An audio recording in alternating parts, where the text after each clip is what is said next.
ਮਸਾ ਟੀਵੀ ਦੇਖ ਰਹੇ ਸਾਰੇ ਸਰੋਤਿਆਂ ਨੂੰ ਕਵਰ ਸਿੰਘ ਬੇਦੀ ਵੱਲੋਂ ਪਿਆਰ ਭਰੀ ਸਤਿ ਸ੍ਰੀ ਅਕਾਲ। ਚੋਣਾਂ ਦਾ ਮਾਹੌਲ ਜਿੱਥੇ ਪੂਰੀ ਤਰ੍ਹਾਂ ਪੱਕਿਆ ਹੈ, ਉੱਥੇ ਹੀ ਭਾਜਪਾ ਵੱਲੋਂ ਇਸ ਵਾਰ ਸੱਤਾ ਹਾਸਲ ਕਰਨ ਦੀ ਗੱਲ ਕੀਤੀ ਜਾ ਰਹੀ ਹੈ। ਬੀਜੇਪੀ ਵੱਲੋਂ 117 ਸੀਟਾਂ ਪੰਜਾਬ ਦੇ ਵਿੱਚ ਵੱਖ-ਵੱਖ ਥਾਵਾਂ ਤੇ ਲੜੀ ਜਾ ਰਹੀਆਂ ਤੇ ਪ੍ਰਧਾਨ ਮੰਤਰੀ ਵੱਲੋਂ ਬੀਜੇਪੀ ਲੀਡਰਾਂ ਵੱਲੋਂ ਸਾਰਿਆਂ ਵੱਲੋਂ ਕਿਹਾ ਜਾ ਰਿਹਾ ਕਿ ਇਸ ਵਾਰ ਭਾਜਪਾ ਪੰਜਾਬ ਦੇ ਵਿੱਚ ਸੱਤਾ ਹਾਸਲ ਕਰਨ ਜਾ ਰਹੀ ਹੈ। ਸਾਡੇ ਨਾਲ ਕੇਂਦਰੀ ਜਲ ਸਰੋਤ ਮੰਤਰੀ ਅਤੇ ਪੰਜਾਬ ਦੇ ਇੰਚਾਰਜ ਗਜੇਂਦਰ ਸ਼ੇਖਾਵਤ ਨੇ, ਜਿਨ੍ਹਾਂ ਨਾਲ ਗੱਲਬਾਤ ਕਰਕੇ ਜਾਣਾਂਗੇ ਕਿ ਪੰਜਾਬ ਦੇ ਵਿੱਚ ਬੀਜੇਪੀ ਕਿਸ ਤਰ੍ਹਾਂ ਸੱਤਾ ਹਾਸਲ ਕਰੇਗੀ। ਮਧੂਸਾ ਟੀਵੀ ਤੇ ਸਰ ਤੁਹਾਡਾ ਸਵਾਗਤ ਹੈ।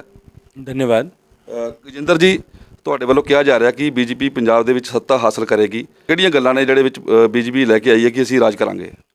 देखिए, भारतीय जनता पार्टी और भारतीय जनता पार्टी नीति गठबंधन, पंजाब लोक कांग्रेस कैप्टन अमरिंदर सिंह जी के नेतृत्व में और संयुक्त अकाली दल ढिंडसा ग्रुप, ये जो गठबंधन है, इस गठबंधन ने भारतीय जनता पार्टी की और माननीय नरेंद्र मोदी जी की जो सोच है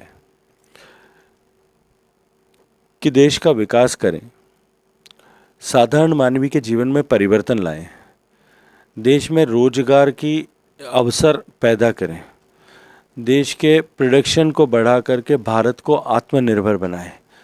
उस लक्ष्य के साथ में भारत में जिस तरह से पिछले 8 साल में माननीय नरेंद्र मोदी जी ने काम किया है, उसका प्रभाव चाहूँ और है पंजाब, क्योंकि भारतीय जनता पार्टी प्रत्यक्ष रूप से कभी यहाँ शासन व्यवस्था में नहीं रही, इसके कारण से निरंतर पिछड़ता गया। पंजाब में रोज़गार के अवसर नहीं होने के कारण से, नए रोज़गार के अवसर न आने के कारण से पंजाब के बेटों को अपना घर छोड़ करके विदेश जाना पड़ रहा है। अपने बूढ़े माँ बाप को अकेला छोड़ करके वो जाने के लिए मजबूर हैं। जो नहीं जा पा रहे हैं वो फ्रस्ट्रेशन के कारण से नशे की गिरफ्त में आने के लिए मजबूर हैं। ऐसी परिस्थिति में पंजाब को आज सबसे ज़्यादा आवश्यकता यदि कोई है तो वो रोज़गार की है। और रोज़गार के लिए जो आवश्यकता है वो कि समाज की, प्रदेश में शांति सद्भाव बना रहे और सुरक्षा का वातावरण रहे। भारतीय जनता पार्टी माननीय नरेंद्र मोदी जी के नेतृत्व में पंजाब में सुरक्षा और शांति और सद्भाव का विश्वास लेकर के आई है। और इसी कारण से भारतीय जनता पार्टी के प्रति लोगों की रुचि, भारतीय जनता पार्टी के प्रति लोगों का रुझान बहुत तेज़ी के साथ में बढ़ा है। ਅਮਿਤ ਸ਼ਾਹ ਜੀ ਕਹਿੰਦੇ ਨੇ ਕਿ ਖਤਰਾ ਹੈ, ਪੰਜਾਬ ਨੂੰ ਵੀ ਖਤਰਾ ਹੈ, ਦੇਸ਼ ਨੂੰ ਵੀ ਖਤਰਾ ਹੈ। ਉਹ ਕਿਹੜੀਆਂ ਤਾਕਤਾਂ ਨੇ ਜਿਸ ਤੋਂ ਦੇਸ਼ ਨੂੰ ਤੇ ਪੰਜਾਬ ਨੂੰ ਖਤਰਾ ਹੈ? देखिए, सीमा पार से प्रायोजित आतंकवाद की तपिश इस पंजाब के लोगों ने झेली है। हज़ारों लोगों ने अपनी कुर्बानी दी है। आतंकवाद के उस बुरे दौर में जब पंजाब को आतंकवाद की आग में झुलसाया गया था, एक बार पंजाब का सब कुछ मिट जाएगा, ऐसी परिस्थितियां उत्पन्न हुई थी। आज सीमावर्ती क्षेत्र होने के नाते और सीमा पार से एक बार फिर इस सेंसिटिव प्रदेश में आतंकवाद की अग्नि को धड़काने का प्रयास हो रहा है। हम सब जानते हैं जिस तरह से टेक्नोलॉजी बढ़ी है, पहले कोई भी सीमा पार से हथियार, गोला बारूद, ड्रग्स, इन सब चीज़ों को, फेक करेंसी, इन सब चीज़ों को भारत में प्रवेश करने के लिए सीमा के बाढ़, सीमा की तारबंदी के बीच में से होकर के, उसके नीचे से होकर के ही जो है वो भारत में तस्करी संभव थी। लेकिन अब तकनीकी के कारण से जिस तरह ड्रोन टेक्नोलॉजी आई है, ड्रोन्स की कैपेसिटी बढ़ी है। 500 ग्राम कैरी करने वाला ड्रोन आज 50 किलोग्राम तक पहुंचा है। 500 फुट उड़ने वाला ड्रोन जो है वो 5-5 हज़ार फुट तक की ऊंचाई तक उड़ने वाले हो गए। जो उनकी डिस्टेंस जो है कवर करने की वो 1-8 किलोमीटर की सीमा होती थी, अब 50-50 किलोमीटर तक पहुंच गई है। ऐसे में चुनौतियां बहुत बड़ी हैं।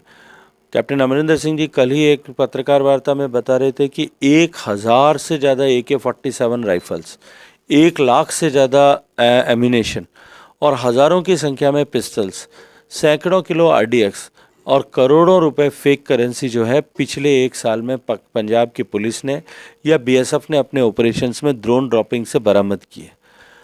निश्चित रूप से इसके कारण से इस क्षेत्र में चुनौतियां बढ़ी है। जिस तरह के सूत्रों से समाचार आते हैं कि पंजाब में एक बार फिर आतंकवाद फैलाने के लिए बहुत व्यापक तौर पर साजिश की जा रही है। भारत की खुशहाली से, भारत की समृद्धि से, भारत की बढ़ती हुई ताकत से जो नरेंद्र मोदी जी के नेतृत्व में भारत ने अर्जित की है, हमारे पड़ोस के बैठे हुए कई देशों को उसके कारण से बेचैनी भी है, खौफ जो है उनके कारण से उसमें खिसियाहट भी है। उस सब के चलते इस तरह की गतिविधियों को और गति देने का प्रयास जो है हमारे पश्चिमी सीमा से होता है। पंजाब में ऐसी परिस्थितियां, आतंकवाद की परिस्थितियां वापस न बढ़े और पंजाब एक बार खुशहाली के रास्ते पर चलने के लिए जो है सुरक्षित अपने आप को महसूस करे। इसके लिए आवश्यक है कि पंजाब में पूरी राष्ट्रभक्ति से ओतप्रोत सरकार पंजाब में बने और वो सरकार बनाने का वादा करने के लिए जो सीमाओं को सुरक्षित रखे, आप परस्पर सद्भाव बनाए रखे और अमन चैन के रास्ते पर चल करके प्रदेश को खुशहाल बना करके पंजाब की गरिमा को वापस लौटा सके, इस रास्ते पर भारतीय जनता पार्टी चल रही है। बीजेपी किसको चुनौती मानती है, कांग्रेस को कि आपको? देखिए, पंजाब के इस वर्तमान चुनाव में जहां बहुत सारे कोनों का चुनाव हो रहा है, किसी एक पार्टी को चुनौती मानने की भूल किसी भी राजनीतिक दल को नहीं करनी चाहिए। 117 ही विधानसभा चुनाव क्षेत्रों में अलग अलग परिस्थितियां हैं। कहीं किसी विधानसभा में हमारे सामने जो है चुनौती आम आदमी पार्टी हो सकती है, कहीं कांग्रेस होगी, कहीं अकाली दल होंगे, कहीं किसान भी सामने ताल ठोक करके खड़े हैं। लेकिन मैं एक बात कह सकता हूँ और जिम्मेदारी से कह सकता हूँ, पहले, दूसरे और तीसरे नंबर पर जो कैंडिडेट्स कंटेस्ट में हैं 117 विधानसभा में, उन सब में इन 3 जगह में से कहीं ना कहीं भारतीय जनता पार्टी का कैंडिडेट जरूर होगा। पहले स्थान पर होगा, दूसरे स्थान पर होगा, तीसरे स्थान पर होगा। पंजाब की जनता आशीर्वाद दे करके अब की बार पंजाब में कमल खिलाने के लिए, पंजाब में है जो है पंजाब को जो चक दे इंडिया का नारा था वैसे चक दे पंजाब करने के लिए पंजाब लोक कांग्रेस के प्रत्याशियों को, और इस भाव के साथ में कि हम केवल आपसे we are just a phone call away, वो टेलीफोन के निशान पर मतदान करेंगे। Thank you sir. ਇਹ ਸਨ ਗਜਿੰਦਰ ਸ਼ੇਖਾਵਤ, ਜਿਨ੍ਹਾਂ ਨੇ ਕਿਹਾ ਕਿ ਦੇਸ਼ ਦੀ ਸੁਰੱਖਿਆ ਦਾ ਮੁੱਦਾ ਵੀ ਜਿਹੜਾ ਹੈ ਬਹੁਤ ਵਿਸ਼ੇਸ਼ ਹੈ ਤੇ ਪ੍ਰਧਾਨ ਮੰਤਰੀ ਵੱਲੋਂ ਖਾਸ ਤੌਰ ਦੇ ਉੱਤੇ ਦੇਸ਼ ਦੀ ਸੁਰੱਖਿਆ ਨੂੰ ਇੱਕ ਮੁੱਦਾ ਬਣਾਇਆ ਗਿਆ। ਇਸ ਇਲੈਕਸ਼ਨ ਦੇ ਵਿੱਚ ਚਾਹੇ ਕਾਂਗਰਸ ਹੈ ਚਾਹੇ ਆਪ ਹੈ, ਉਹਨਾਂ ਦੀ ਜਿਹੜੀ ਚੁਣੌਤੀ ਹੈ ਹਰ ਪਾਰਟੀ ਨੂੰ ਦਿੱਤੀ ਜਾਏਗੀ ਤੇ ਬੀਜੇਪੀ ਜਿਹੜੀ ਹੈ ਉਹ ਇਸ ਵਾਰ ਮਾਰਕਾ ਮਾਰਨ ਜਾ ਰਹੀ ਹੈ ਤੇ ਪੰਜਾਬ ਦੀ ਸੱਤਾ ਦੇ ਵਿੱਚ ਹੋਰ ਸਾਰੀਆਂ ਵਿਰੋਧੀ ਜਿਹੜੀਆਂ ਤਾਕਤਾਂ ਨੇ ਉਹਨਾਂ ਨੂੰ ਪਛਾੜਨ ਜਾ ਰਹੀ ਹੈ। ਕੈਮਰਾਮੈਨ ਅਮਰੀਕਿੰਦਰ ਸਿੰਘ ਦੇ ਨਾਲ ਕਵਰ ਸਿੰਘ ਬੇਦੀ, ਮਲਸਾ ਟੀਵੀ, ਪਟਿਆਲਾ।